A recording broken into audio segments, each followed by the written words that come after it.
Hi! Good morning mga meme! Itong YouTube channel mga taong mahilig kumuha ng mapapaswerte, mahilig magpabuenas, at talaga namang positibong positibo.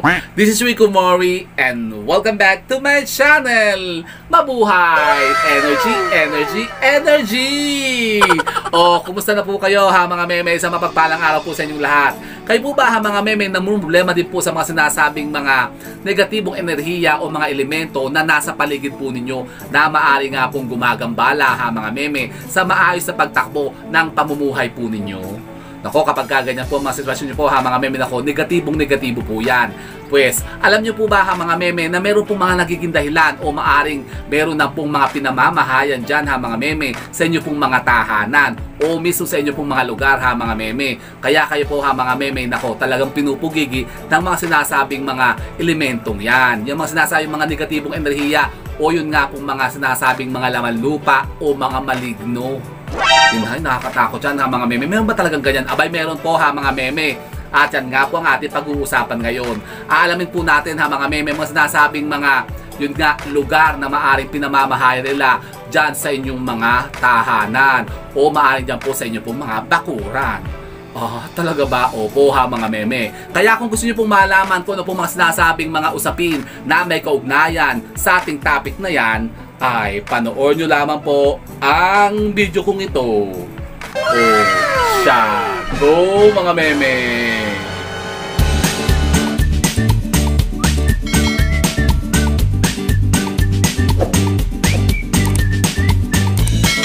So yun na nga po ha mga meme, sa mapagpalang araw po sa inyong lahat at naway nasa mabubuti po kayo kalagayan ngayon kasama ang inyong mga mahal sa buhay at ang inyong mga pamilya. At yun na nga po ha mga meme, ngayong araw po ito ha mga meme, hindi po muna tayo mag-share ng iba't ibang mga mutya-mutya o mga lucky charm na pampaswerte ha mga meme. Kasi ngayon po araw na ito ha mga meme, meron tayong pag-uusapan na isang napaka-interesting na topic.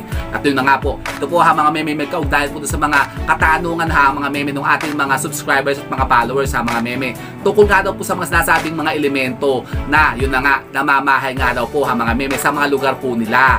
Yun na nga po ha mga meme, kasi medyo marami po ang nagtanong sa atin at maraming nag-message sa atin ha mga meme kung ano ba daw po yung mainam na pangontra laban sa mga sinasabing mga elementong yan, yung mga mali-maligno baga yan, mga laman lupa ha mga meme, katulad ng mga duwende-duwende, mga tikbalang ha mga meme at mga kapre-kapre. Naku, meron ba talaga mga kapre-kapre ganyan, mga tikbalang na ganyan? Abay, meron po ha mga meme, totoong-totoo po yan. Yung mga duwending itim, nako, sila po talaga ha mga meme nag-i-exist dyan. At yung mga sinasabing mga aswang-aswang, meron po talagang ganyan ha mga meme, nako, maniwala po kayo. At yun na nga, alam niyo po ba ha mga meme, na sa ating paligid po ha mga meme, naandyan lamang po sila. At meron po silang ha mga meme na pinamamahayang mga lugar at gusto-gusto nilang tirhan. Talaga ba? Opo ha mga meme, baka meron kayo dyan sa mga paligid po ninyo. Nako, tanggalin nyo na po yan ha mga meme.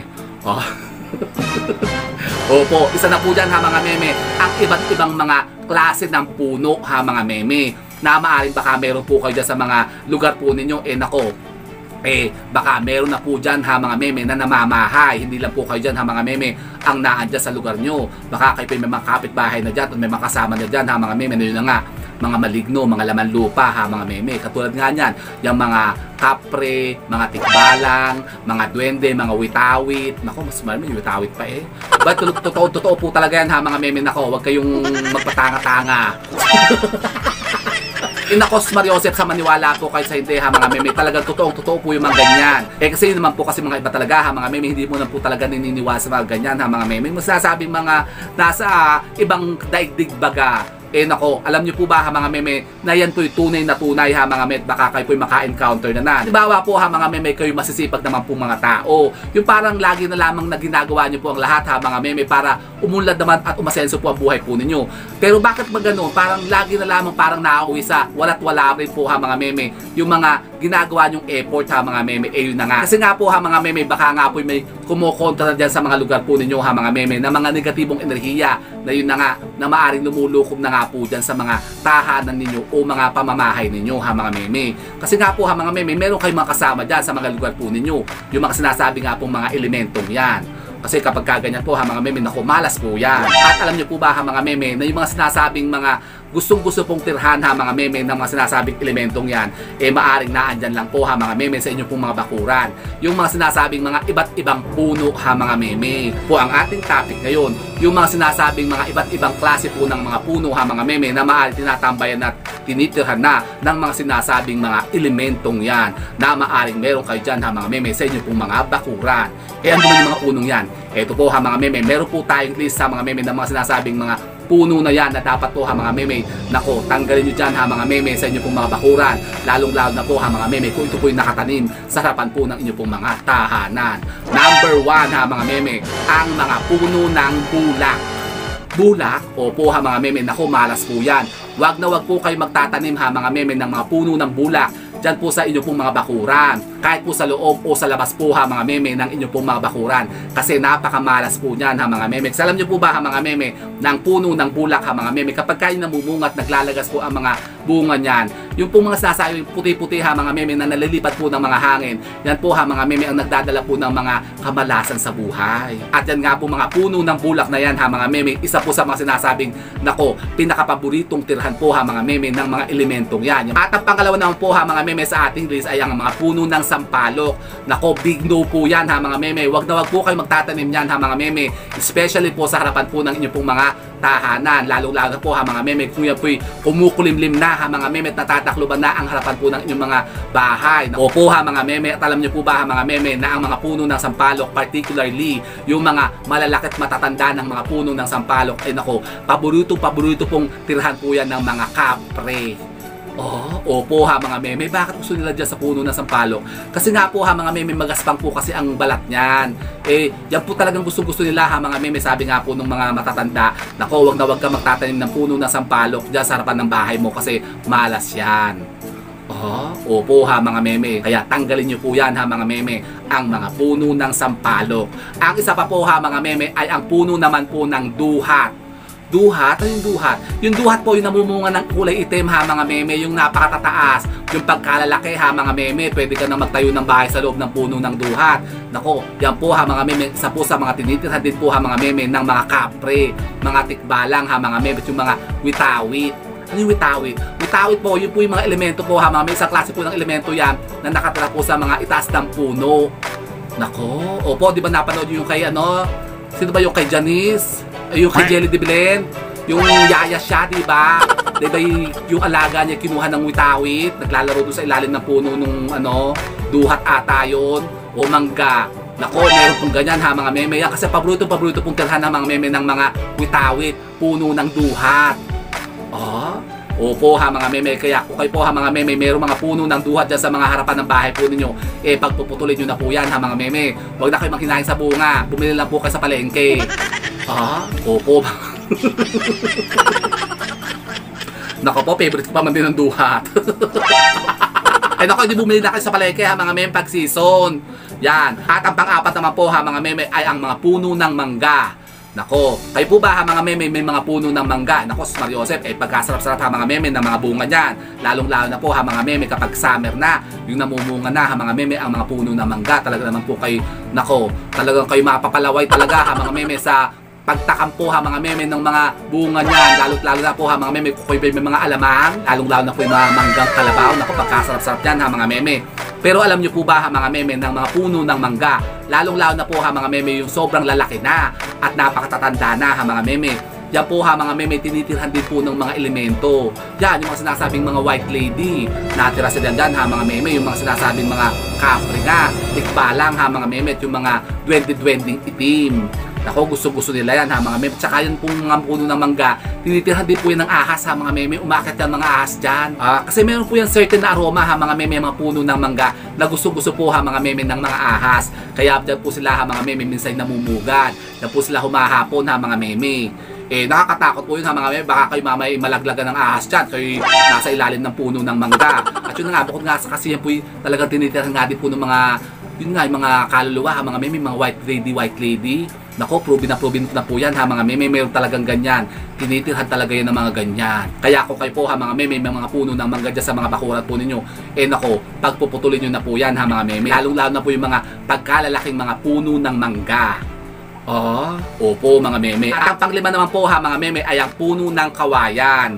Opo ha mga meme. Alam nyo po ba ha mga meme ng mga kawayanan o yung sinasabi mga lugar ha mga meme na taniman po ng mga kawayan ay paborito din po yan ha mga meme ng ano naman, ng mga tikbalang. Kasi gusto po nila yan ha mga meme. Hindi po kasi sila dyan magagambala baga. Kasi syempre ang mga tao po ha mga meme, ilang ha mga meme sa mga kawayanan. Kasi di ba napakasukal niyan. Minsan nga po ha mga meme, marami pang mga nakatirang ahas din dyan ha mga meme. Tsaka hindi nyo po alam kasi kung ano pong nasa loob na ng kawayanan kapag sobrang kapal na at kalalago na ha mga meme ng mga siit na tsaka yung mga puno ha mga meme. Eh baka nga kayo po ha mga meme maka-encounter dyan na merong nakatira dyan ha mga meme ng mga tikbalang.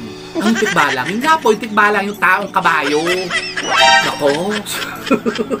Oh, talaga ba? Meron ba talaga tikbalang? Meron po ha mga meme. Nako, meron po talagang mga ganyang elemento ha mga meme, yung mga tikbalang. Pero alam niyo po ba ha mga meme, sinasabi po mga tikbalang, eh mababait naman daw po yan ha mga meme. Parang tao din naman po kasi yan ha mga meme. Katulad ng tao, meron din po mga demonyo. May mababait din po ha mga meme. Pero yun nga, yun naman po sinasabing mga folklore na mga kwento ha mga meme, na tikbalang daw po ha mga meme, yun nangangain daw po ng tao at ikaw daw po ililigaw dyan ha mga meme. Kukunin ka nila at dadalik ka sa daigdig nila. Yun naman po ha mga meme, kapag ka nagustuhan ka lamang po niyan. Usually po ha mga meme, yung mga babae lamang naman po. Parang tao nga rin talaga sila ha mga meme. Kasi sila po yung parang umiibig din naman, nagkakagusto din naman po yung mga yan. Kaya lang nga po sila nga po yung mga tikbalang nga po, mukhang kabayo kasi sila. Eh, sino ba naman magkakagusto mga mukhang kabayo? Oh.